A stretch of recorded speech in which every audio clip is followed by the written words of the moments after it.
নন্দন জীবন মরণ তব পূজন নিবেদন জীবন মরণ তব পূজন নিবেদন সুন্দর হে মনোহরি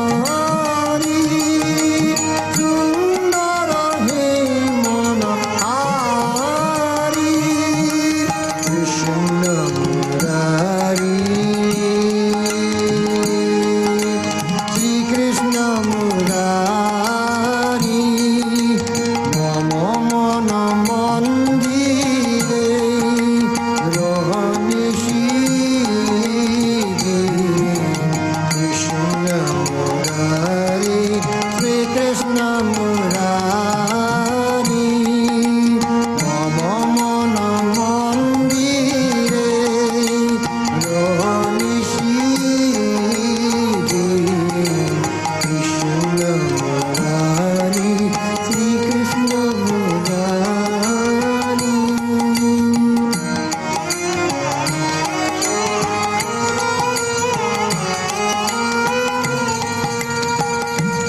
এসো নন্দ কুমার নন্দ কুমার এসো নন্দ কুমার নন্দ কুমার হবে প্রেম প্রদীপে আরতি তোমার প্রেম প্রদীপে আরতি তোমার নয়ন যমুনা জোরে অনিবার নয়ন যমুনা জোরে অনিবার তোমার বিরহে গিরিধারী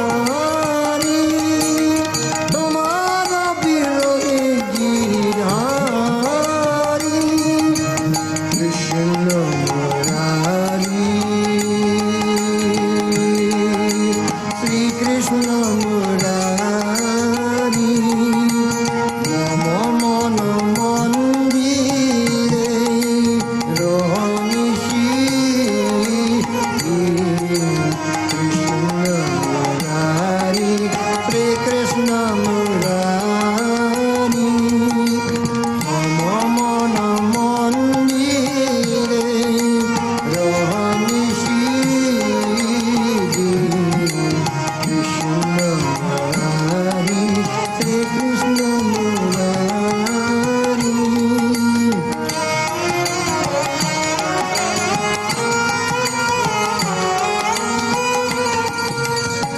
বন্দন গণে তব বজে গো জীবন বন্দন গণে তব বজে গো জীবন কৃষ্ণ মুরারি শ্রীকৃষ্ণ মুরারি মম মন মন্দিরে রহনিশি কৃষ্ণ মুরারি শ্রীকৃষ্ণ মুরারি মম মন মন্দিরে রহনিশি কৃষ্ণ মুরারি শ্রীকৃষ্ণ মুরারি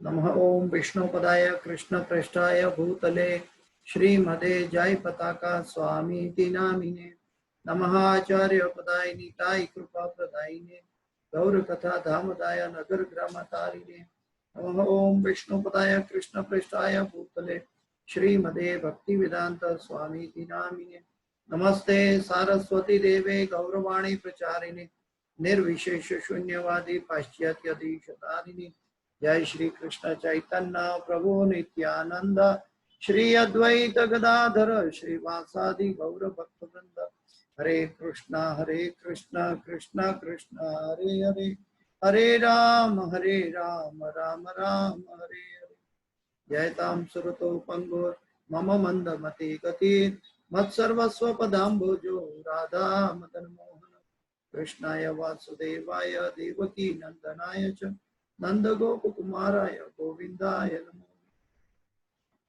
ओम ज्ञानतिमिरान्धस्य ज्ञानाञ्जन शलाकया चक्षुरुं उन्मीलितं येन तस्मै श्री गुरुवे नमः।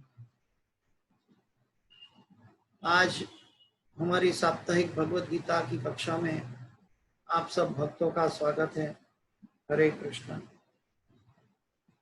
गुरु की कृपा से आज हम सब यहाँ इकट्ठे हुए हैं और अभी भगवत गीता की 5वीं अध्याय के 10वें श्लोक पे चर्चा करेंगे। शायद आप लोगों को लगे कि क्यों हम बीच में कुछ श्लोक छोड़ रहे हैं, लेकिन उसका जो सब्जेक्ट मैटर है वो सब्जेक्ट मैटर हम उसी श्लोक में आगे चलता है, इसलिए वो सब्जेक्ट मैटर को कवर करके हम आगे चल रहे हैं। इसलिए आज हम भगवत गीता के 5वें अध्याय के 10वें श्लोक पे चर्चा करने जा रहे हैं। तो उसमें भगवान क्या कहते हैं?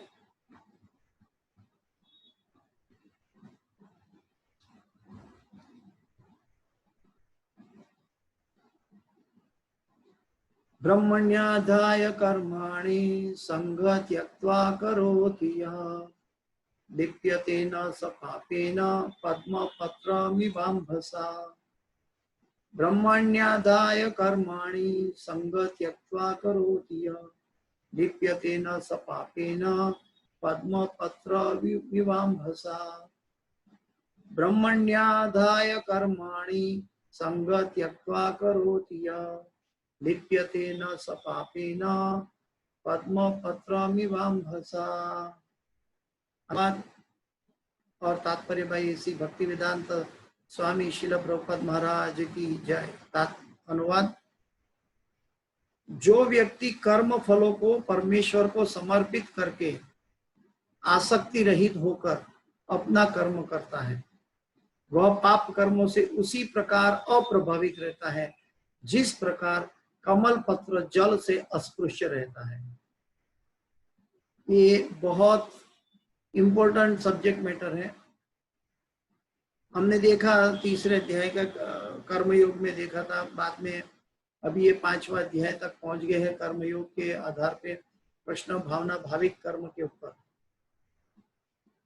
ये 3 से 6 तक ये कर्म की बात चल रही है। सब्जेक्ट मैटर है कृष्ण भावना भाविक कर्म करे, और इसके अंदर भगवान ने इस अध्याय के लिए, ये सब्जेक्ट मैटर के लिए 3 अध्याय से भी अतिरिक्त सब्जेक्ट मैटर प्रदान की है।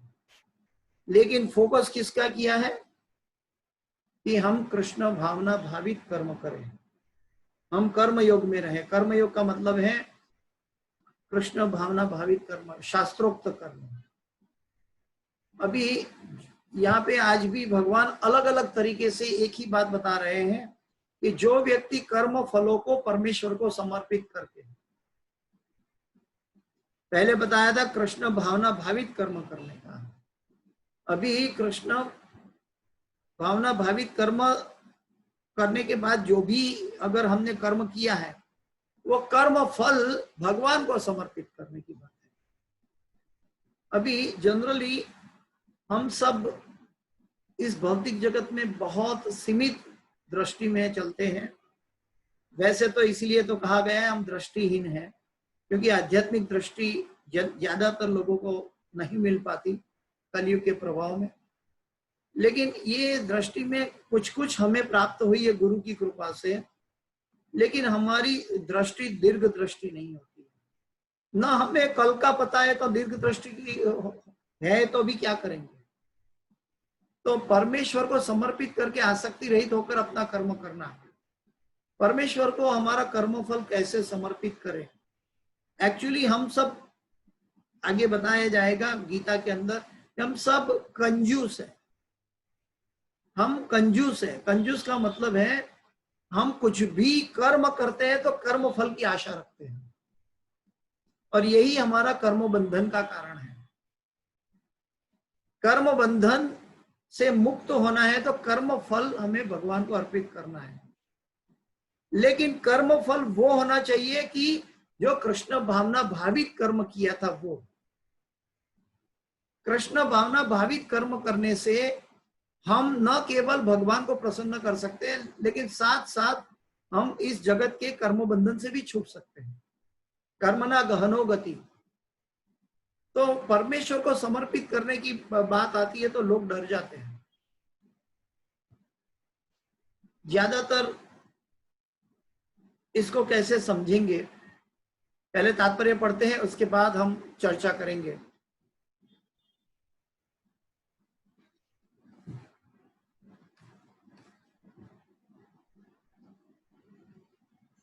तात्पर्य भाई ऐसी भक्ति वेदांत स्वामी श्रील प्रभुपाद महाराज की जय।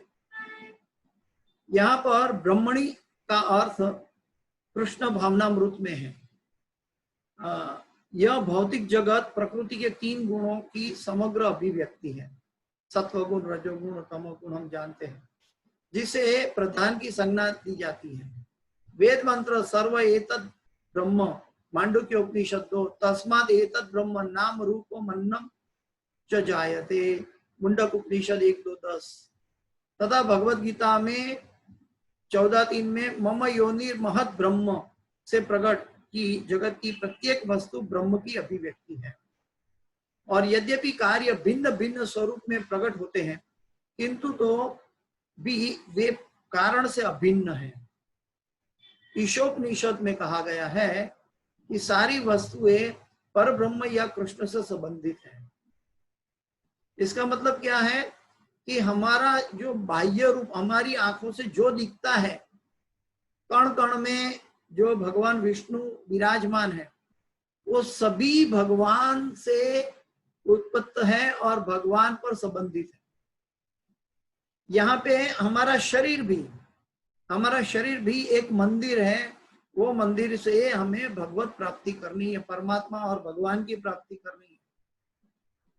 तो ये परब्रह्म या कृष्ण से संबंधित है, अतएव वे केवल उन्हीं की है। ये भगवान श्री कृष्ण की है। जो यह भली भांति जानता है कि प्रत्येक वस्तु कृष्ण की है और वे ही प्रत्येक वस्तु के स्वामी है, अतः प्रत्येक वस्तु भगवान की सेवा में ही नियोजित है, उसे स्वभावतः शुभ और अशुभ कर्मों फलों से कोई प्रयोजन नहीं रहता। अभी यहां तक हम समझने की कोशिश करते हैं तात्पर्य को। एक बैंक का कैशियर है, वो हर रोज अपने हाथों से हजारों लाखों करोड़ों का आदान प्रदान करता है, लेकिन उनको पता है कि ये सारी लक्ष्मी बैंक की है, मेरी नहीं है। इसलिए वो बैंक की लक्ष्मी में कभी भी आसक्त नहीं होता। वो उसमें अपना प्राधान्य मतलब वो उसके ऊपर आधिपत्य जमाने की कोशिश नहीं करता। अगर कोई बैंक का कैशियर बैंक के पैसों की आधिपत्य करने की कोशिश करे तो उनका जवाब, वो कहाँ जाएगा? जेल के अंदर। ठीक वैसे ही ईशावास्यम इदम सर्वम यत्किंचित जगत्याम जगत, ये सभी भूमि है, गोपाल की भूमि है, कृष्ण की है। और सभी भूमि पर जब हम आधिपत्य जमाने की कोशिश करते हैं, तब हम भौतिक जगत की जेल में बद्ध हो जाते हैं। भौतिक जगत की जेल में बद्ध होने का हमारा मुख्य कारण यह है कि ये जो हमारे जेब में, हमारे मन में जो ज्ञान की स्फूर्ति होती है, वो भी भगवान की है, भगवान का द्वारा दिया गया है। भगवान डायरेक्ट नहीं देते, प्रकृति के जन्य है। इस जगत में जो हम कर्म करते हैं प्रकृति जन्य है। उसका रिजल्ट भी प्रकृति जन्य है। तो जब सभी कुछ, और प्रकृति भगवान की अध्यक्षता में काम करती है, तो सभी कुछ भगवान की अध्यक्षता में काम कर रहा है, प्रकृति भी, और सभी कर्म, कर्म के फल सभी भगवान का है। और इस सृष्टि का कण कण, एक मिट्टी का एक एक कण, हमारा शरीर का एक एक छिद्र भगवान का है। हम ये शरीर के अंदर हम किराए के मकान में बैठे हुए हैं, लेकिन जब हम ये शरीर पर आधिपत्य जमाने की कोशिश करते हैं, तब क्या जन्म लेता है? अहम ममेति, हाँ ये मैं हूं, हम अंधे हो जाते हैं और ये शरीर पर प्राधान्य जमाते जमाते हम सोचते हैं ये मेरी पत्नी है, ये मेरा बच्चा है, ये मेरा पिता है, मेरा माँ बाप है, ये मेरा राज्य है, मेरा देश है, ये सभी मेरे के साथ जोड़ते हैं। और वो मेरा कहाँ है? वो मेरा तो है नाम की कोई चीज है ही नहीं, जो मेरा है वो कृष्ण का है। लेकिन जब मेरे पे जोड़ते हैं तब हम बंधन में फंसते हैं, तब हमें 33 करोड़ देवी देवता का ऋण उत्पन्न हो जाता है, हमारे समाज में पितृ ऋण उत्पन्न हो जाता है, अतिथि ऋण उत्पन्न होता है, हमारे जो अवस्था है, पुत्र ऋण है, पति ऋण है, पिता ऋण है, ये सब उत्पन्न हो जाता है। लेकिन ये उत्पन्न क्यों हुआ? क्योंकि हमने मिस आइडेंटिफाई किया अपने शरीर को। लेकिन अगर हम आत्मा को देखें, हम आत्मा है, ये बात को समझाने के लिए भगवान ने 3-3, 4-4 चैप्टर में चर्चा की है, अलग अलग दृष्टिकोण से। तो प्रत्येक वस्तु भगवान की है। प्रभुपाद जी तात्पर्य में समझा रहे हैं, ये प्रत्येक वस्तु भगवान की है। अगर आपके जेब में पैसा है, उसका वो पैसे पर मैं कैसे भी अपना आधिपत्य जमा लूं, तो आपको कैसा लगेगा? दृष्टिकोण अलग हो गया। मैं आपको भगवान के रूप में समझाने की कोशिश कर रहा हूं। आप भगवान है, मान लो आप अपने लक्ष्मी, आपके जेब में लक्ष्मी आपकी है, तो आपको कैसा लगेगा? क्योंकि आप सोचेंगे कि वो तो लक्ष्मी मेरी है, हालांकि वो लक्ष्मी आपकी भी नहीं है, मेरी भी नहीं है, वो लक्ष्मी वाक्य ही वो भगवान की है। और जब भगवान की है तो भगवान की सेवा में लगनी चाहिए।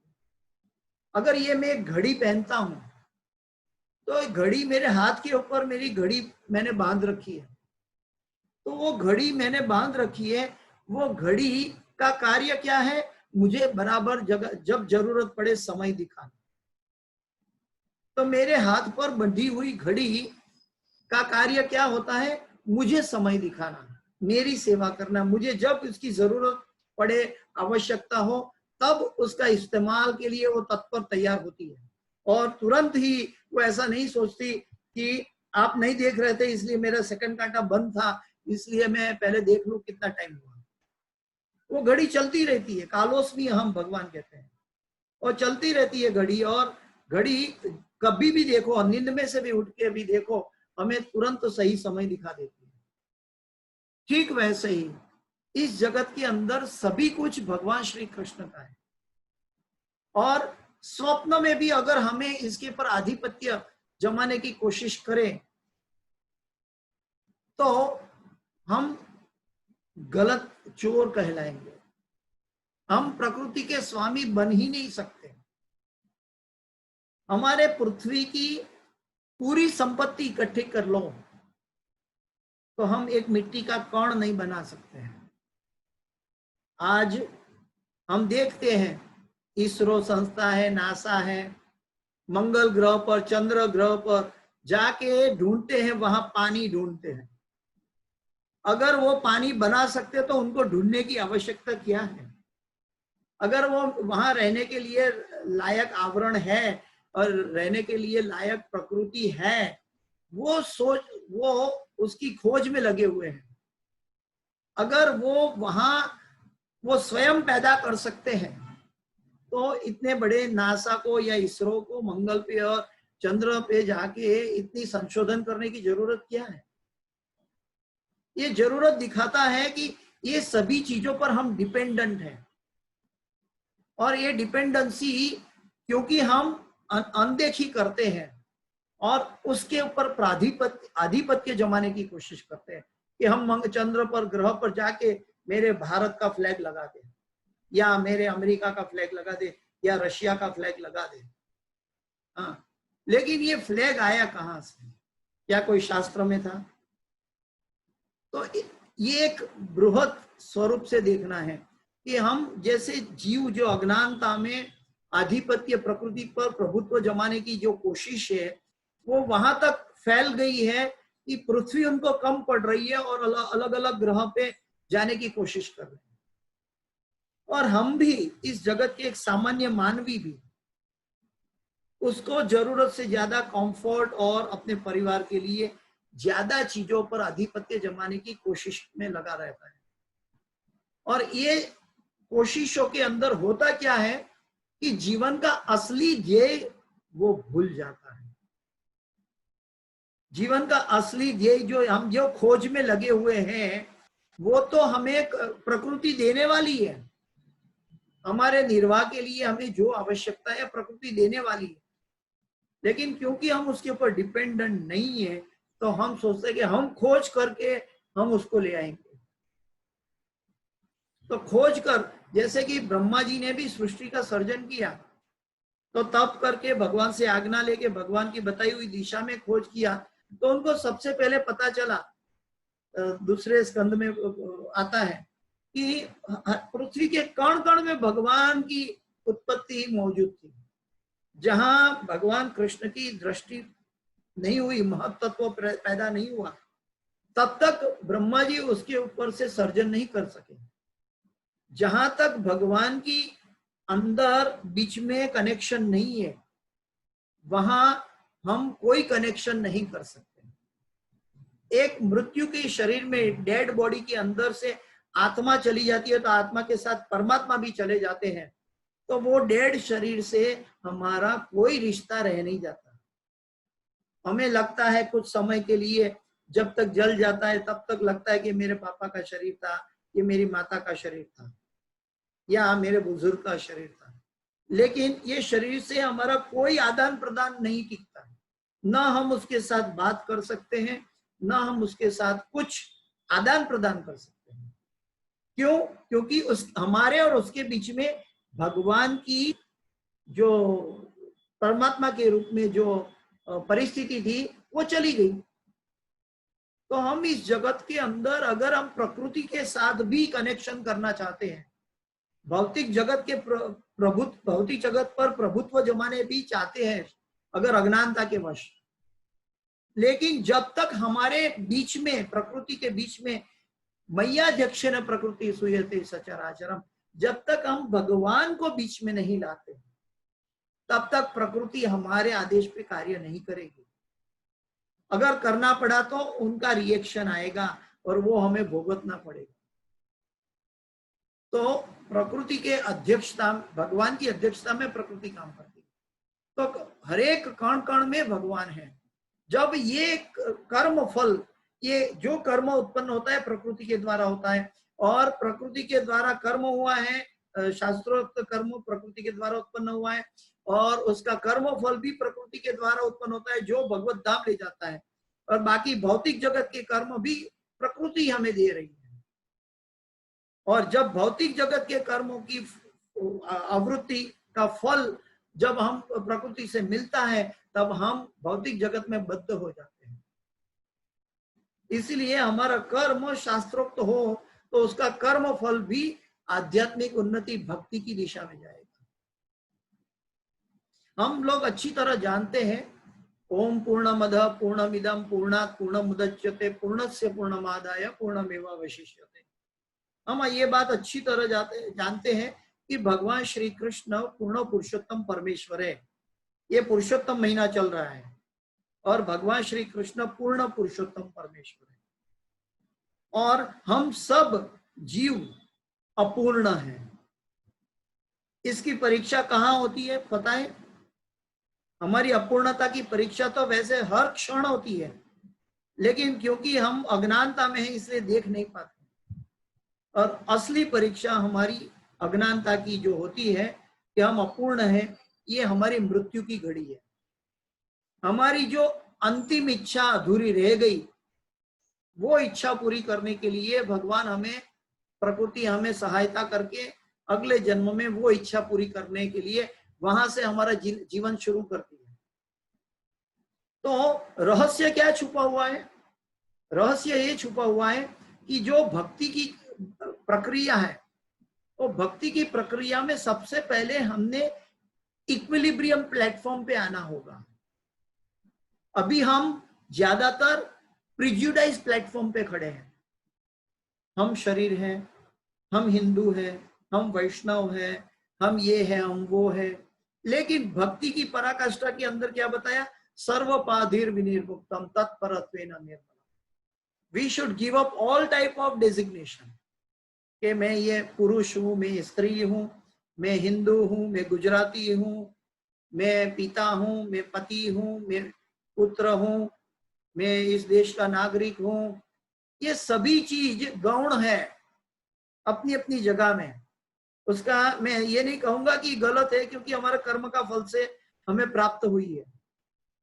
लेकिन हमारी अधूरी इच्छा के कारण हम वो इच्छा पूरी करने जाते हैं, तब प्रकृति की सहायता से हमें कर्म उत्पन्न होता है। तो हमारा कर्म उत्पन्न होने का मुख्य कारण क्या है? हमारी अधूरी इच्छाएं। हमारी इच्छा, क्योंकि ऋषि के ना ऋषि के सेवनम भक्ति रुच्यते। हमारी इच्छा, क्योंकि भगवान की सेवा में, वेयर वी बिलोंग टू, हम भगवान से बिलोंग कर रहे हैं और भगवान की सेवा में नहीं लगते हैं, तब वो इच्छाएं हमें भ्रमित करती है। और वो इच्छा कैसे भ्रमित करती है? जैसे हाईवे पे आप जाते हो, हाईवे पे जाते हो, आपको रास्ता का पता नहीं है और कुछ साइन बोर्ड वहां से मिसिंग है, और कुछ साइन बोर्ड मिसिंग है और आप वो रास्ते पे चले जाओ, और कुछ देरी तक आगे जाने के बाद आपको पता चले, अरे यार मैं तो ये गलत रास्ते पे आ गया, ये तो मेरा रास्ता है नहीं। तो हम भ्रमित होके वो रास्ते पे वापस आ जाते हैं, फिर जहां से अलग हुए थे वहां से शुरू करते हैं। बस वही मृत्यु के बाद हमारा नया जन्म है। प्रकृति हमें सहायता करती है कि तुम्हारी इच्छा कहां से टूटी हुई थी, वहां से आपको सहाय करके आगे का कर्म करने का। लेकिन वो प्रॉब्लम क्या है कि हम वो इच्छा पूरी करके और 10 इच्छा जन्म कर देते हैं। हम एक दिन में अनेक इच्छाएं उत्पन्न कर देते हैं। ये हमारी दिशा विहीन अवस्था है। ये क्यों होता है? हमारे अज्ञानता के कारण। ये क्यों होता है? भौतिक जग प्रकृति पर प्रभुत्व जमाने की कारण। क्योंकि अगर हम ये जानते हैं कि ईशावास्यम इदम सर्वम यत्किंचित जगत्याम जगत, अगर ये सब भगवान का है। कई लोग, मायावादी लोग या सांसारी लोग कहते हैं, प्रभु जी आप तो बड़ी बड़ी बात करते हो, लेकिन संसार में रहने वाला ये सब बात प्रैक्टिकली नहीं कर पाता। ऐसा हो ही नहीं सकता। जो हम नहीं कर पा रहे हो वो भगवान भगवत गीता में हमें उपदेश दे। ये नहीं कर पाना, ये हमारी अज्ञानता की सीमा है।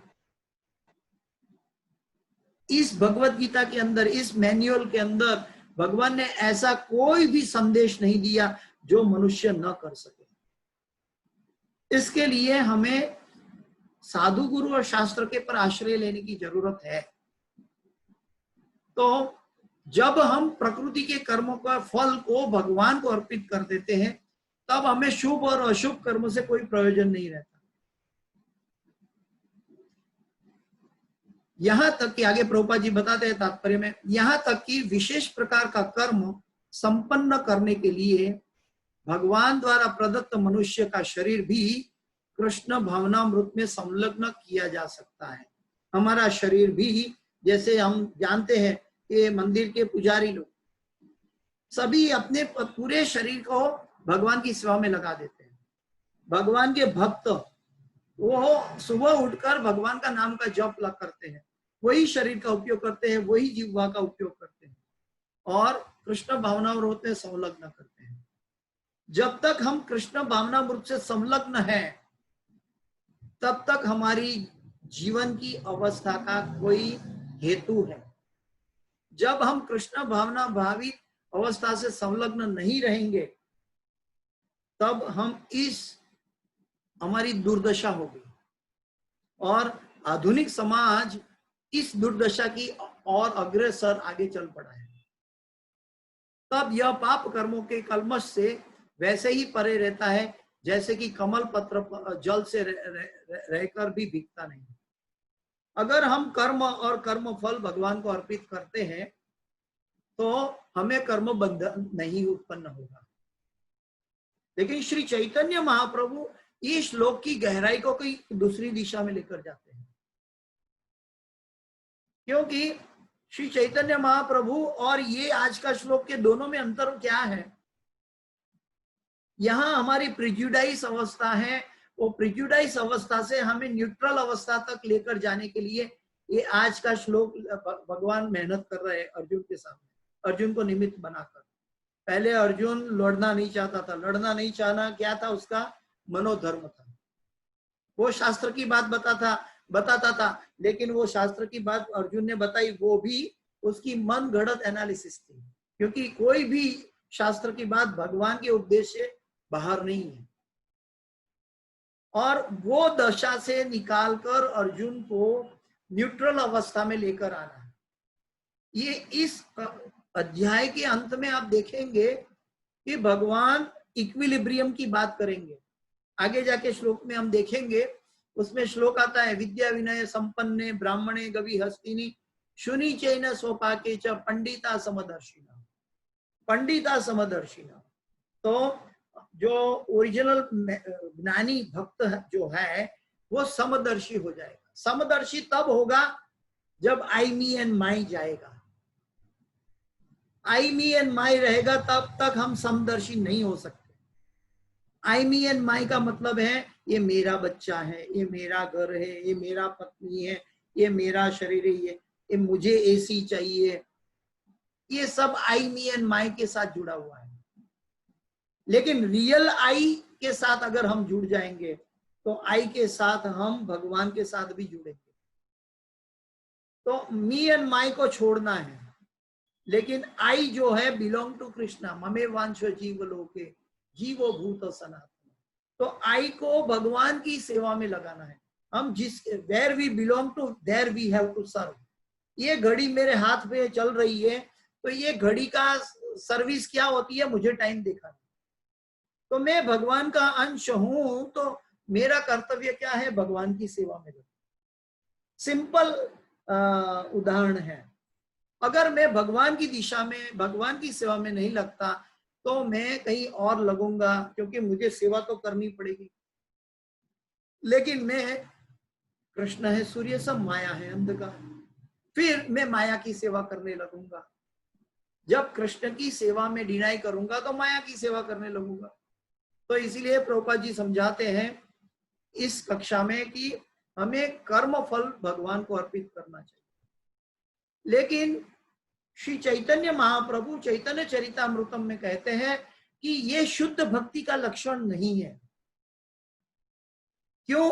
क्योंकि क्या हम पापमय कर्म करें और हम पापमय कर्म का दंड भोगने का अभिलाषी हो, और ऐसे पापी जीव को भगवान को हमारा पाप धोने का क्या कॉन्ट्रैक्ट दिया है? हमने क्या भगवान को हमारा पाप धोने का कॉन्ट्रैक्ट दिया है? ये शुद्ध भक्ति या प्रेम भक्ति का लक्षण नहीं है। शुद्ध भक्ति का जो अर्थार्थी है, जो कर्मी है, वो सोचता है कि भगवान हमें कर्म बंधन से मुक्त करें। लेकिन कर्म बंधन से कैसे मुक्त होना है भगवान ने गीता में समझा दिया है। फिर गीता न पढ़ के भगवान से प्रार्थना करते हैं, प्रभु हमें कर्म बंधन से मुक्त कीजिए। तो ये कहाँ की बात है?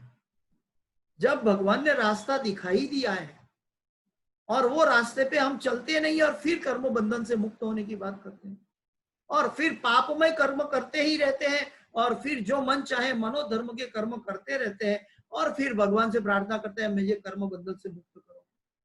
ये तो एक तरह का मूर्खता का प्रतिबिंब है। कर्म बंधन से मुक्त होना की मतलब है सभी कुछ भगवान का है। वैसे देखो तो ऐसी कोई भौतिक जगत नाम की, भौतिक दुनिया नाम की कोई चीज है ही नहीं। भौतिक जगत नाम की कोई दुनिया है ही नहीं। भौतिक जगत नाम की दुनिया तब प्रकट दिखाई देती है जब हम भगवान की सुप्रीमसी को भूल जाते हैं।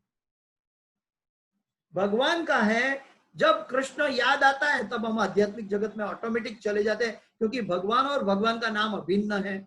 और भगवान हमारे हृदय में सर्वस्व चाहम हृदय संधि विष्टो मत्त स्मृति ज्ञान अपोहनम च, तो हमारे का हमारी क्या बोलते हैं एक्टिविटी के, हमारे हेतु के अनुसार हमें प्रकृति के द्वारा कर्मफल देते हैं। लेकिन ये कर्मफल हम भगवान के लिए उपयोग करना है, क्योंकि भगवान का हम वी बिलोंग टू भगवान कृष्ण ममे वांश जीव लोग। तो ये बात बार मैं इसीलिए समझाने की कोशिश करता हूं कि there is nothing like me and my in this world. जो मी एंड माई है वो एक मृगजल की एक अवस्था है, कि मृगजल का असली अस्तित्व नहीं होता। ठीक वैसे ही मी एंड माई, ये मेरा है और मेरा अपना है, ये ऐसी कोई चीज है ही नहीं। वहां तक कि मेरा शरीर भी मेरा नहीं है, तो शरीर के साथ के रिश्तों वाला मेरा कैसे हो जाता है। तो हमें ये समझना है कि इसका मतलब ये नहीं कि हम संन्यास हो जाए, कि हम अलख निरंजन बन जाए। जो भी अवस्था है, इक्विलिब्रियम अवस्था, वो भगवान द्वारा प्रदत्त है और उसका उपयोग हमें भगवान के लिए करना है। उसका उपयोग भगवान के लिए करेंगे तब हम कर्म बंधन से ऑटोमेटिक मुक्त हो जाएंगे, जो आज का श्लोक कह रहा है। भगवत गीता 3:30 में भी कहते हैं, मई सर्वाणी कर्माणि संन्यस्य, संपूर्ण कर्मों को मुझे कृष्ण को समर्पित करो। भगवत गीता के 3रे अध्याय के 30वें श्लोक में भगवान ने कहा था, सभी कर्म मुझे अर्पण करो।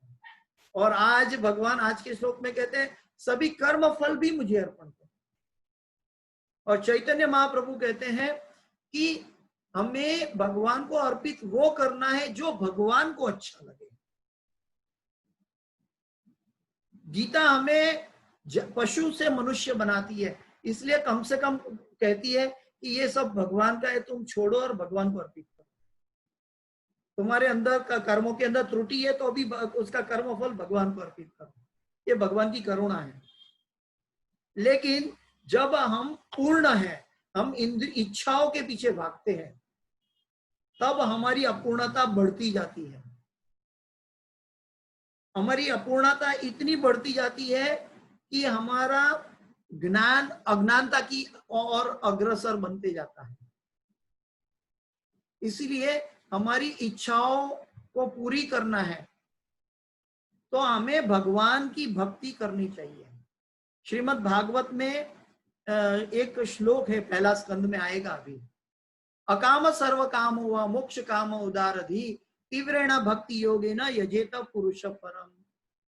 अकाम सर्व काम हुआ, अगर हमें भौतिक काम की इच्छा है या नहीं है, सकाम कर्म की इच्छा है या नहीं है, या भगवान की भक्ति करने की इच्छा है या नहीं है, जो भी अवस्था है हमारी, अकाम सर्व काम हुआ, सर्व काम हुआ, कोई भी तरह का काम, मोक्ष काम उदारधि, अगर मोक्ष की भी अभिलाषा है तो अकाम सर्व काम हुआ मोक्ष काम उदारधि तीव्रेण भक्ति योगेन, उसको हरेक कर्म के पीछे तीव्रता से भक्ति योग का आश्रय लेना है। किसका? यजेत पुरुष परम, वो परम पुरुष पूर्ण पुरुषोत्तम भगवान श्री कृष्ण की भक्ति में उसको लग जाना चाहिए। जब तक हम हमारी इच्छाओं, पहले तो हमारी इच्छाओं भगवान की प्रसन्नता के उपयोग करना चाहिए। ऋषिकेन ऋषिकेश सेवनम भक्ति रुच्यते। अगर हमारी इच्छाओं से हम भगवान की इच्छा को समर्पित नहीं कर पाते तो हमारी इच्छाओं को गुरु को समर्पित करें। अगर उसमें भी कुछ त्रुटि है तो हमारे कर्मों को भगवान को समर्पित करें, कर्म फल को समर्पित करें। ऐसे हमारे अलग अलग कदम हैं, लेकिन इवेंचुअली हम अलग अलग कदम, चाहे हम ऊपर के टॉप में भगवान के पास पहुंचने वाले कदम में पांव रखें, चाहे सीढ़ी के पहले कदम में पांव रखें, चाहे सीढ़ी के आखिरी पांव में कदम रखें, लेकिन हमें कृष्ण की और जाने वाली सीढ़ी में जाना चाहिए। नहीं तो हम एक्चुअली कर्म में बंधन में फंस जाएंगे। तो तात्पर्य यह है, प्रभुपाद जी समझाते हैं, तात्पर्य यह है कि कृष्ण भावनामृत विहीन पुरुष शरीर एवं इंद्रियों को अपना स्वरूप समझकर कर्म करता है, किंतु कृष्ण भावना भावित व्यक्ति यह समझकर कर्म करता है कि देह कृष्ण की संपत्ति है, यानी कि ये देह मेरा किराए का घर है, ये मेरा नहीं है। हाँ, दिस इज माय बॉडी हम कहते हैं, लेकिन मैं माय बॉडी आई नहीं है, आई तो उसकी अंदर की आत्मा है। तो अतः इसे कृष्ण की सेवा में प्रवृत्त होना चाहिए। तो ये आज के श्लोक में समझाते हैं कि हमें प्रिजुडाइज अवस्था से, मानसिक मनोधर्म की दुर्दशा से बाहर निकलने के लिए हमें अपने आप को समझना चाहिए, अपने आप का एनालिसिस करना चाहिए कि we all belong to Krishna. और सभी को प्रॉब्लम क्या है कि हम सभी लोग क्या कर रहे हैं उसी में हमारा जीवन व्यतीत कर देते हैं, लेकिन मूर्खतावश हम ये नहीं देख पाते कि मैं अपना जीवन कहाँ व्यतीत कर रहा हूं। ये हमारी अज्ञानता है। आइए आगे श्लोक में क्या बताते हैं। कायेन मनसा बुद्ध्या कैवलेन्द्रियैरपि योगिनः कर्म कुर्वन्ति संग त्यक्त्वा शुद्धये। योगी जन आसक्ति रहित होकर शरीर, मन, बुद्धि तथा इंद्रियों के द्वारा भी केवल शुद्धि के लिए कर्म करते हैं। पूरी भक्ति योग, भक्ति की प्रक्रिया क्या है? भक्ति को हम अगर दो शब्दों में भक्ति को समझना है तो प्रभुपाद जी समझाते डिवोशनल सर्विस, भक्ति, भगवान की सेवा।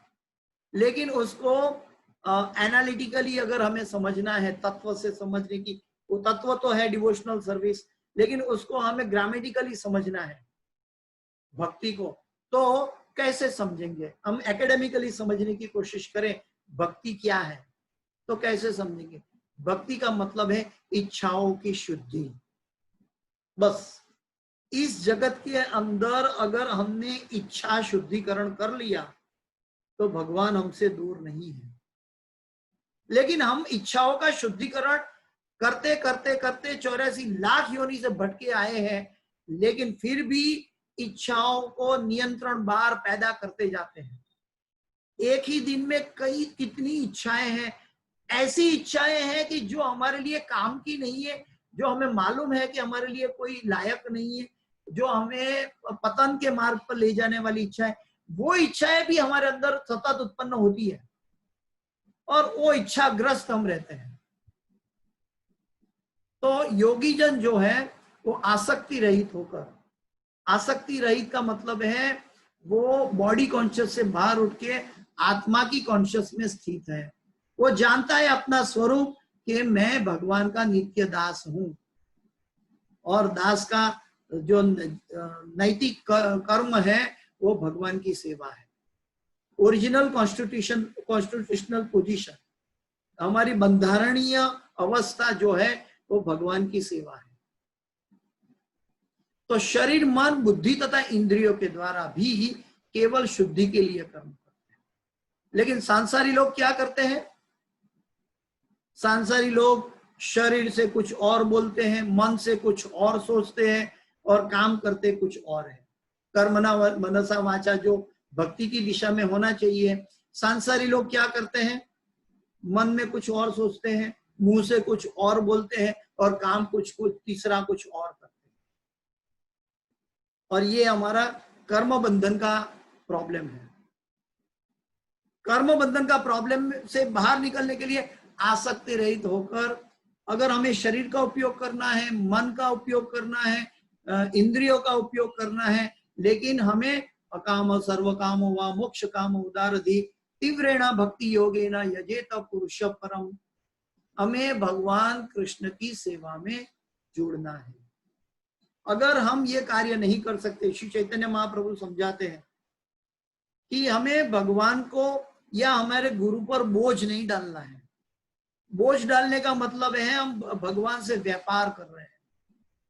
हाँ, गुरु से बोझ बन रहे हैं कि गुरु ने हमें कैसे भी दीक्षा ले ली तो गुरु हमारा उद्धार करेंगे। हाँ, लेकिन हमें गुरु से बोझ नहीं बनना है और न भगवान से व्यापार करना है। आर्तो अर्थार्थी जिज्ञासु ज्ञानी च भरतर्षभ, 4 अवस्था है, उसमें हमें जिज्ञासु श्रेय उत्तम भगवान कहते हैं। अब जिज्ञासु का मतलब है भगवान को क्या अच्छा लगता है, भगवान की प्रसन्नता कहाँ छुपी हुई है, उसकी तहकीकात हमें करनी है। जीवन का लक्ष्य उसकी तहकीकात करनी है कि भगवान कैसे प्रसन्न होते हैं। तो शास्त्रों के आधार पे हमें पता चलेगा कि भगवान को प्रसन्न करना है तो प्रभुपाद जी हमें समझाता है उस व्यक्ति को गुरु को प्रसन्न करना चाहिए।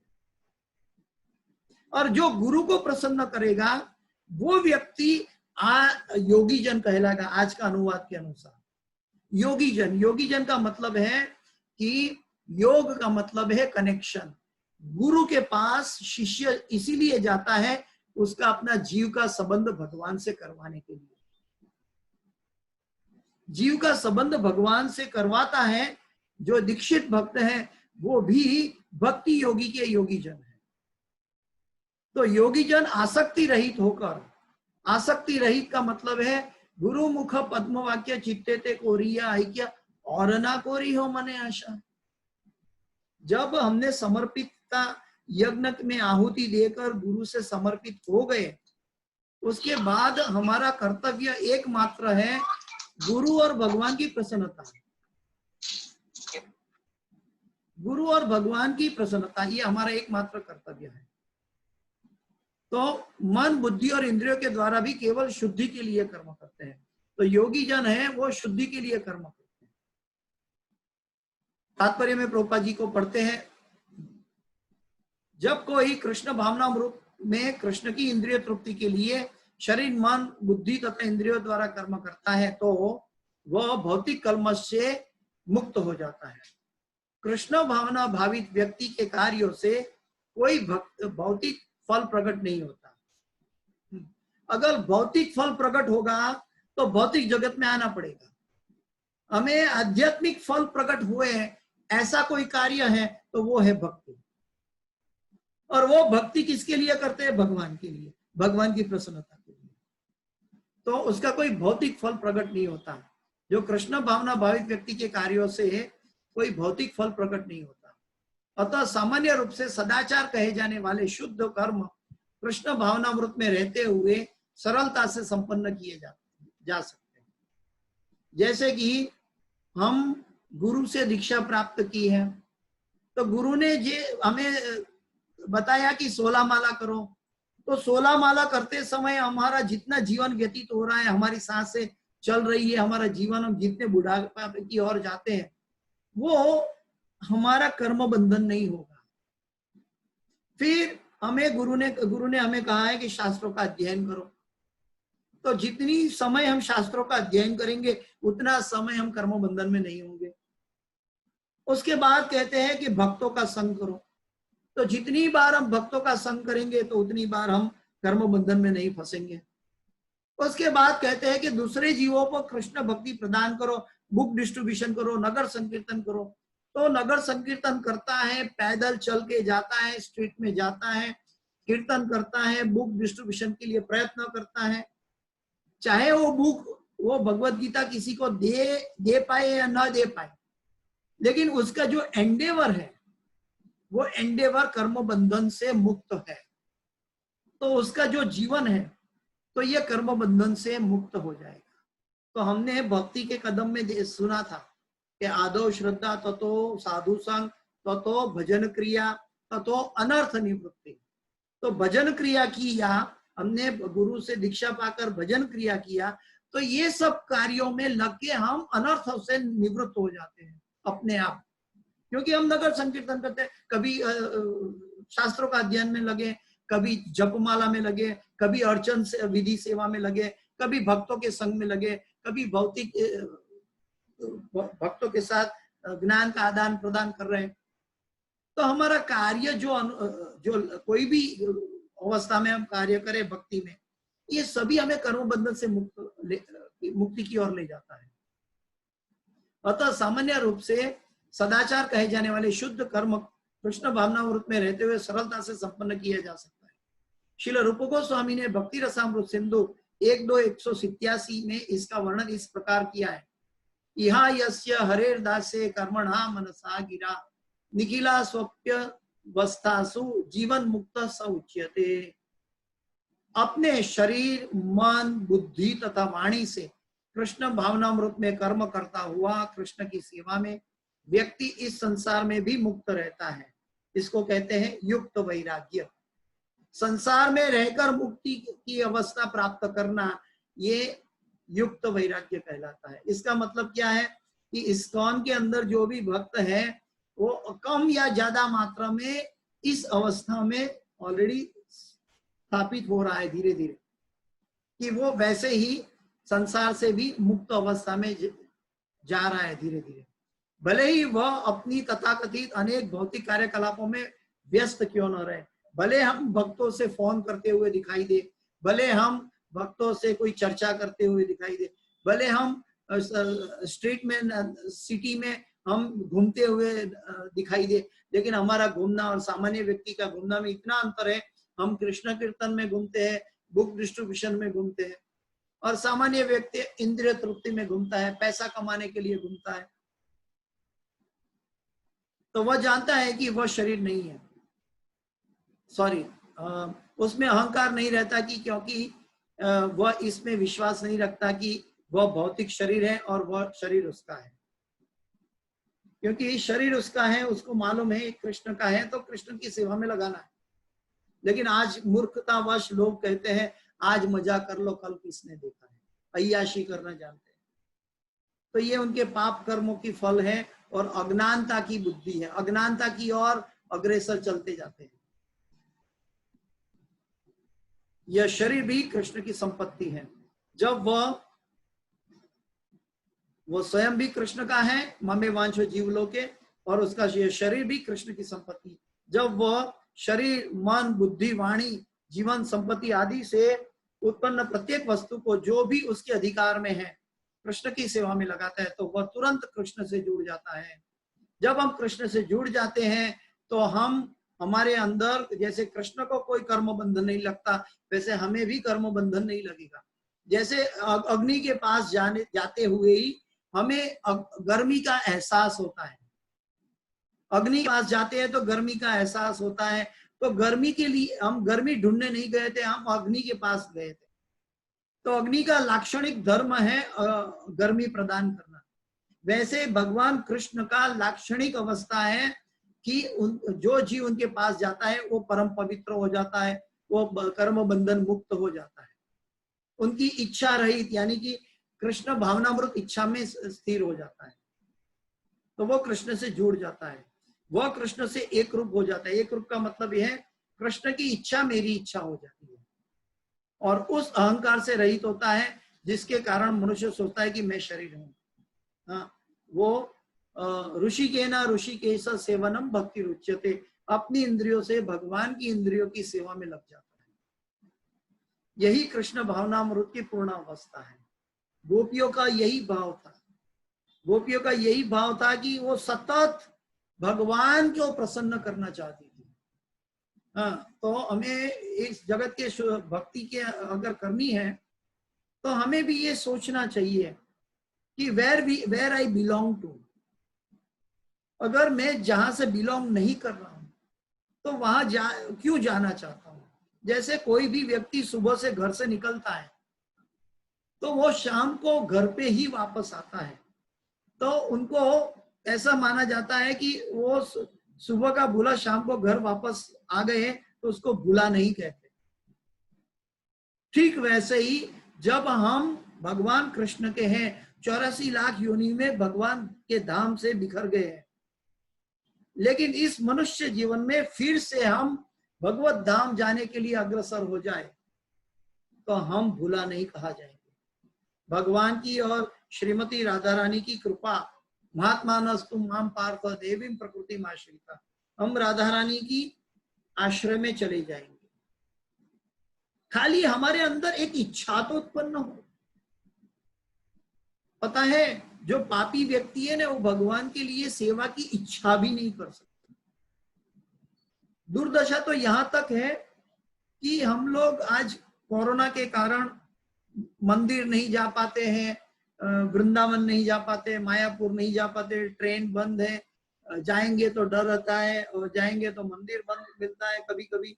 तो इस अवस्था में हम देखते हैं कि हम actual we belong to Krishna, हमारी इच्छा है लेकिन हम जा नहीं पा रहे हैं, तो भक्तों को दुख हो रहा है। लेकिन सांसारिक लोग को हम देखते हैं तो उनकी इच्छा क्या है, कब सिनेमा घर खुला हो जाए, कब बगीचे खुले हो जाए, कब होटलें खुल जाए, ताकि हम फिर से होटल का अन्न, होटल का भोजन करें और कर्म बंधन में फंसे, फिर से हम इंद्रिय तृप्ति में लग जाए। तो उनकी दुर्दशा इतनी है कि वो मन की इच्छा से भगवान के बारे में सोच नहीं सकता। भगवत धाम या भगवत भक्ति करने की तो बहुत दूर की बात है उनके लिए। इसलिए भगवान कहते हैं नाहम प्रकाश सर्वस्य योग माया समावृता मूढ़ोयम ना भी जानाति लोको माम अजम अव्ययम। तो हम भगवान हमें समझाते हैं कि अगर हम इच्छा प्रकट नहीं करेंगे, हमारी इच्छा होगी तो हम भगवत धाम जरूर जाएंगे, लेकिन हमारी इच्छा में दृढ़ता नहीं है, निष्ठा नहीं है।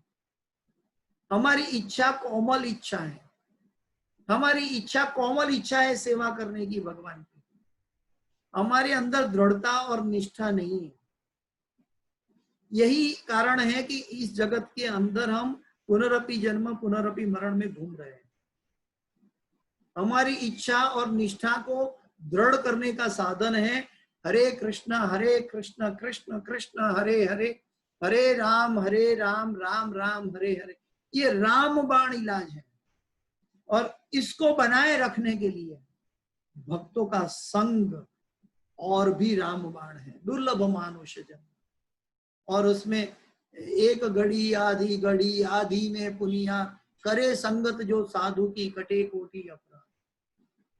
एक घड़ी आधी घड़ी हाफ सेकंड, आधी में पुनियाद, अरे पाव सेकंड, करे संगत जो साधु की, जो भक्तों की और साधु की या गुरु की संगत करेगा, कटे कोटि अपराध। एक अपराध नहीं, 2 अपराध नहीं, 10 अपराध नहीं, 100 अपराध नहीं, 1000 अपराध नहीं, लाख अपराध नहीं, कोटि अपराध, कटे कोटि अपराध।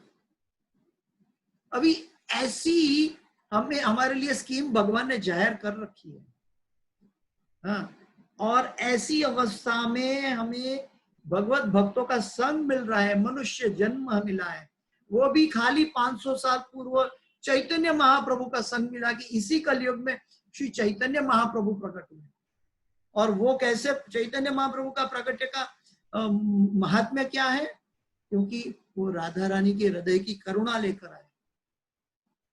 और वो करुणा क्या है कि हमारे जैसे अधम पापी रेचेड सोल, हमारे पापी जीवों का उद्धार करने, और उद्धार करने के हेतु वो हृदय से क्या निकला, उनके हृदय से क्या निकला, श्रीमती राधा रानी के हृदय से क्या प्रस्तुत हुआ हम सब पापी और अधम जीवों के लिए। आप तो शायद वैष्णव हो, लेकिन मेरे जैसे अधम जीवों के लिए क्या उनके हृदय से उत्पन्न हुआ, हरे कृष्णा कृष्ण कृष्ण हरे हरे, हरे राम राम राम हरे। ये बात उन्होंने स्वयं पैदा नहीं किया, ये ब्रह्मा जी से नारद जी से चले आ रहा था, वेद व्यास जी से चला आ रहा था। उन्होंने वही शास्त्रों की जो कथा थी, वो दिशा थी, उसी के अंदर से मक्खन निकाल कर हमें दिया। जैसे अगर हमें कोई बता दे कि आज से आपको ऐसा भगवान के द्वारा अभियान दिया जाता है कि आप पानी में जिंदा रह सकोगे, मान लो, और पानी में जिंदा रह सकोगे आपको बोल दिया, और आप सबको दरिया में, पैसिफिक और अटलांटिक ओशन में नीचे उतार दिया, और बोल दे कि इस अटलांटिक ओशन के अंदर से जाके मोती ढूंढ कर ले आओ। पहले तो हमें एक्वाटिक जंगली एक्वाटिक जीवों से डर लगेगा कि क्या है वो हमें मार न डाले, हम अपने अस्तित्व को बचाने में चले जाएंगे। और ऐसे दरिया के अंदर हम मोती कहां से ढूंढेंगे जहां हम स्वयं भय के पीछे हैं और अज्ञानता है हमारे अंदर कि ये दरिया कितना गहरा है, दरिया हमें कितने अंधकार में लेके जाएगा, मैं कुछ किसी चीज को छूऊंगा तो वो जीव होगा, हमें खा जाएगा, हमें काटेगा, या वो वनस्पति है, वो उसका भी पता नहीं है, ये हड्डी है या पत्थर है, उसका भी पता नहीं चलता। ऐसी दुर्दशा में हम मोती कहां से ढूंढेंगे जो बंद छिप में छुपा हुआ है। हर एक छिप में मोती नहीं मिलता। पहले तो ऐसे बंद छिप को कहां से ढूंढेंगे, बंद छिप के अंदर से मोती वाला कहां से मिलेगा। और ऐसे दुर्लभ अवस्था में वो मोती हमें भगवान श्री चैतन्य महाप्रभु ने और उनकी परंपरा में श्रील प्रभुपाद जी ने सनातन धर्म के आदेश के अंतर्गत हमें एज इट इज मोती प्रदान कर दिया है। और वो मोती का मोल हम नहीं जानते हैं। कितनी दुर्दशा है हमारी। हमारा कर्तव्य एकमात्र है, सिर्फ और सिर्फ हमारा जो भी कर्म है वो भगवान की दिशा में हो। हम कहीं भी जाए, कोई भी दिशा में जाए, हमारे दिशा, हमारा ध्येय मात्र श्री कृष्ण की प्रेम अवस्था, मात्र श्री कृष्ण की प्रसन्नता हो। अगर ये नहीं है तो हमारे जैसा मूर्ख कोई नहीं है इस जगत में। हम मूर्खों के समुद्र में डूबे हुए हम बैठे हैं। इस भौतिक जगत मूर्ख है इसीलिए क्योंकि वो कृष्ण के पीछे नहीं जा रहे। ये दुर्दशा है उनकी। और वो दुर्दशा से हमें मोती मिल चुका है, लेकिन हमारी दुर्दशा है कि हम वो मोती की वैल्यू को नहीं पहचानते। और मोती की वैल्यू पहचानते हैं तो हमारे अंदर एकाग्रता से चांटिंग क्यों नहीं होता है। हमारा मन भटकता है। हमारा मन भटकता है तो हमारा चांटिंग में एकाग्रता नहीं है। एकाग्रता नहीं है मतलब हमारे अंदर महामंत्र की प्राधान्यता का जो जन्म होना चाहिए वो नहीं हुआ है। हम खाली अमितो कंगाल कृष्णा कृष्णा बोली धाई तब पाछे पाछे। गुरु ने तो कृपा कर दिया है और हमें मोती दे दिया है हाथ में, लेकिन वो मोती की वैल्यू जानने के लिए हमें उसका भज गोविंदम गोविंदम भज मूढ़ मत, हमें मूर्खता की भांति हमें महामंत्र का जप करते रहना होगा। अगर आप कोई 5, 10 साल 15 साल महामंत्र का जप कर लेगा, 16 माला नित्य 15 साल कर लेगा, तो धीरे धीरे धीरे वो व्यक्ति को बोलेंगे 15 साल के बाद कि तुम जप करना छोड़ दो, वो नहीं छोड़ पाएगा। उसको बोल देंगे तुम्हें 1 करोड़ रुपया दे रहा हूं, तुम जप करना छोड़ दो, वो बोलेगा मुझे नहीं चाहिए, क्योंकि उनको पता चल जाएगा कि उसकी क्या वैल्यू है। मैंने कहा था लास्ट क्लास में भी, इस क्लास में भी मैं फिर से दोहरा रहा हूं कि आज हम शुरुआत के विद्यार्थी है कृष्ण भावनामृत में। तो हमारी अवस्था में हमारे मन में एक हफ्ते में हमारे मन के अंदर क्या क्या विचार आए, आज की तारीख लेके एक नोटबुक में लिख दे कि ये हफ्ते में हमारे अंदर ये विचार आए। आज की तारीख ऊपर लिख ले कि ये हफ्ते में मुझे ये विचार आए। उसको भूल जाए, नोट बंद कर दे। 5 साल के बाद वो नोट फिर से खोले, फिर से तारीख 5 साल के बाद वाली लिख दे उस समय की, और उस समय एक हफ्ते में क्या क्या विचार आया वो लिख दे। उसके बाद वो नोट फिर से बंद कर दे। उसके बाद 10 साल के बाद वो नोट फिर से खोल दे, और नोट के बाद खोल के उस 10 साल के बाद वाली तारीख डालकर उसमें एक हफ्ते में क्या क्या विचार आए आपके मन में वो लिख दे। फिर 10 साल के बाद जो विचार आपके अंदर चल रहा है वो विचारों को पहले वाले 10 साल पूर्व के विचारों के साथ कंपेयर कर ले, तो पता चलेगा कि महामंत्र हमें हमारी इच्छा की कैसी दुर्दशा से कहां तक ले आया है। और ये अवस्था जब हमें पता चलेगी तब हमारे अंदर महामंत्र के अंदर दृढ़ निष्ठा पैदा हो जाएगी। हमारा प्राण, हमारा हृदय सिर्फ महामंत्र रहेगा, और जब हृदय और प्राण महामंत्र रहेगा तब हम किसी भी अवस्था में महामंत्र को एकाग्र चित्त से दूर नहीं ले जाएंगे। एक एक मंत्र को सुने, जो मंत्र बोलते हैं उसको सुने, ऐसे हमारी आध्यात्मिक शुद्धता प्राप्त होगी। लेकिन एकेडमिकली अगर हमारे अंदर मिथ्या अहंकार है कि इसका शुद्धिकरण नहीं हो रहा है, तो एकेडमिकली उसको मापने के लिए मैंने ये दिशा बताई कि उसको आज की तारीख का विचार, 5 साल के बाद तारीख वाला विचार, 10 साल के बाद वाली तारीख का विचार को देख ले और फिर सभी विचारों को एक साथ कंपेयर कर ले। तो जो कृष्ण भावना भावित है, जो महामंत्र का जप करता है, जो भक्तों का संग करता है, जो शास्त्रों का नियमित अध्ययन करता है, वो इसी जीवन में मुक्त आत्मा है। तो आज हमारी प्रिजुडाइज अवस्था से इक्विलिब्रियम अवस्था की ओर जाने की दिशा चल रही है भगवान की, और पंडिता समदर्शिना की दिशा की ओर हम जा रहे हैं। समदर्शी तब हो पाएंगे जब हम बायस, मतलब एक तरफ वाले नहीं हो रहेंगे। हम बायस हो जाते हैं, या तो एक्सट्रीम हैप्पी होते या तो एक्सट्रीम सैड हो जाते हैं, या तो हम वर्तमान में नहीं जीते या तो भविष्य में जीते या तो भूतकाल में जीते। वर्तमान में जीना सीखो, और वर्तमान हमारा क्या है? प्रकृति के द्वारा हमारे कर्मों का मिला हुआ फल है, और वो फल अगर हम नहीं स्वीकारते हैं तो वो प्रकृति के द्वारा किसने भेजा था? भगवान ने भेजा था। और क्यों भेजा था? हमारे कर्मों का फल है। और वो फल अगर हम स्वीकारते नहीं है तो इसका मतलब है भगवान के द्वारा जो प्रसाद मिल रहा है उसके ऊपर हम विद्रोह कर रहे हैं। दूसरे शब्दों में, हमें जो दुख का अनुभव होता है वो भगवान के द्वारा दिया गया फल का विद्रोह है।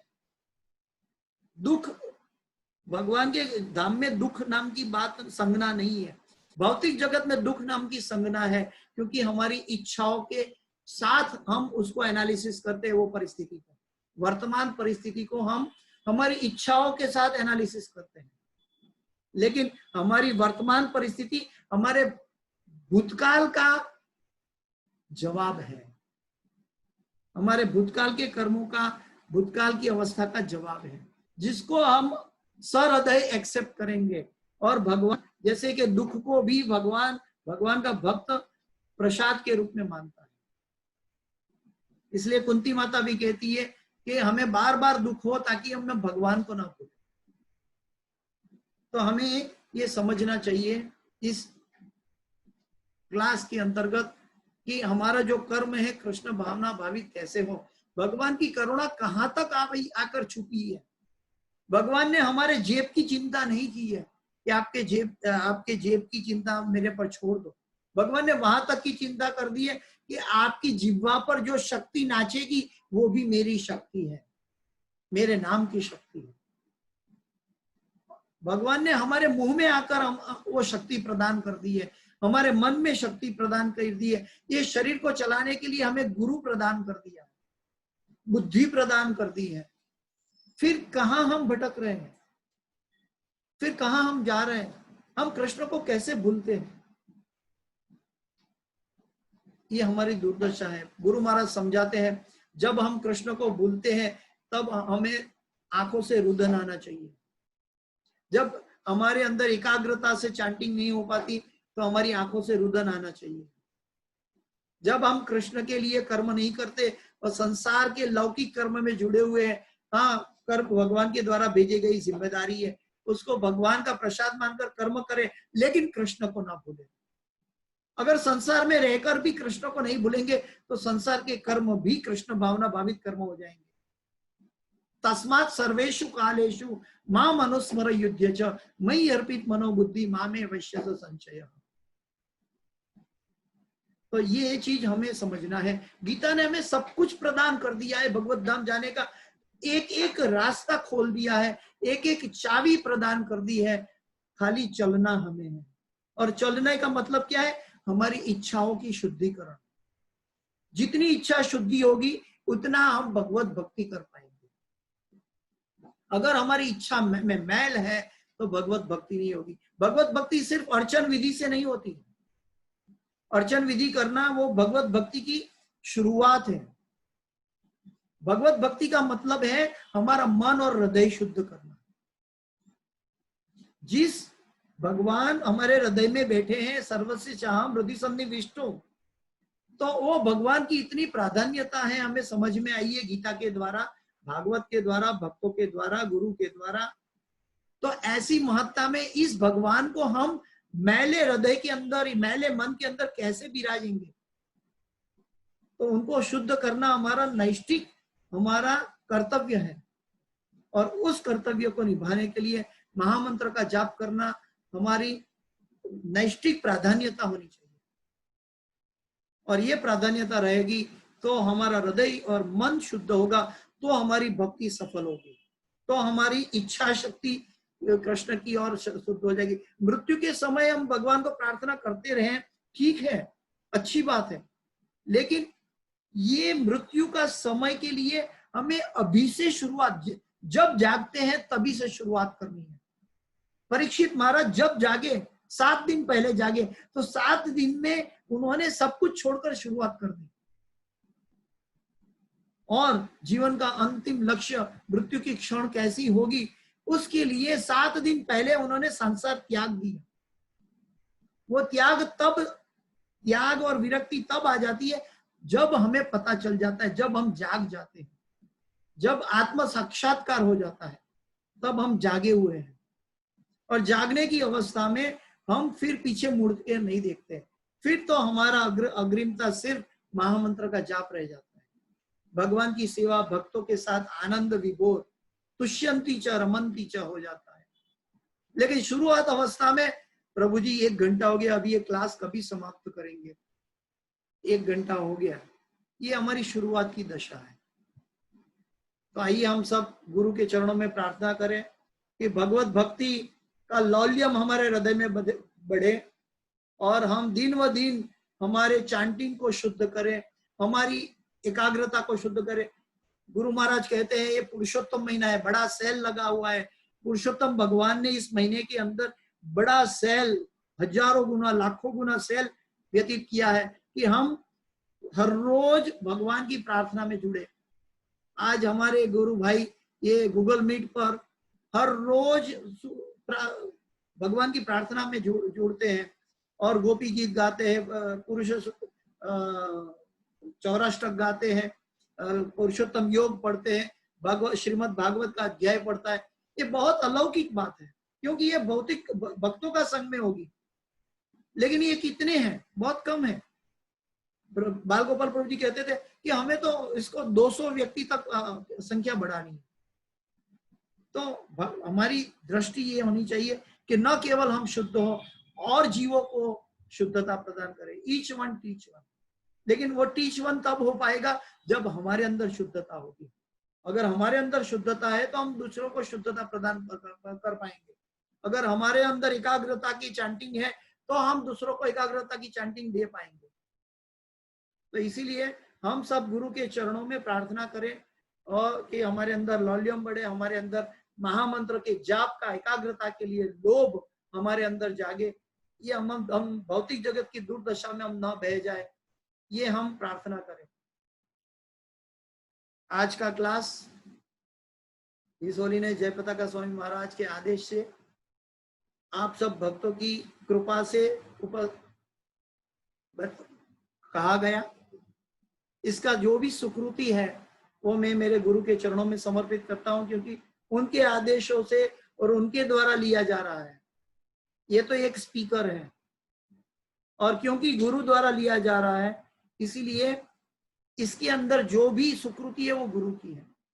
लेकिन साथ साथ स्पीकर अगर खराब है और स्पीकर के अंदर कोई त्रुटि रह जाती है तो वो स्पीकर का दुर्दशा है। तो कृपया मेरे इस दोष को क्षमा करें। वांछाकल्पतरुभ्यश्च कृपा सिंधुभ्येव च पतितानां पावनेभ्यो वैष्णवेभ्यो नमो नमः। अगले हफ्ते फिर से मिलेंगे। भगवत गीता और श्रीमद् भागवत की कक्षा में रेगुलर आप जुड़े। पुरुषोत्तम मास चल रहा है उसका जबरदस्त फायदा उठाए कि हम भगवत भक्ति प्राप्त करें, हम कार्मिक ना बने, लेकिन इस हमारा लोभ, हमारा लौल्यम भगवान की विचारों को, भगवान की प्रसन्नता को पूरा करने के लिए लगा दे। और भगवान के विचार क्या है, वो गीता में और भागवत में मौजूद है। Thank you very much. Hare Krishna.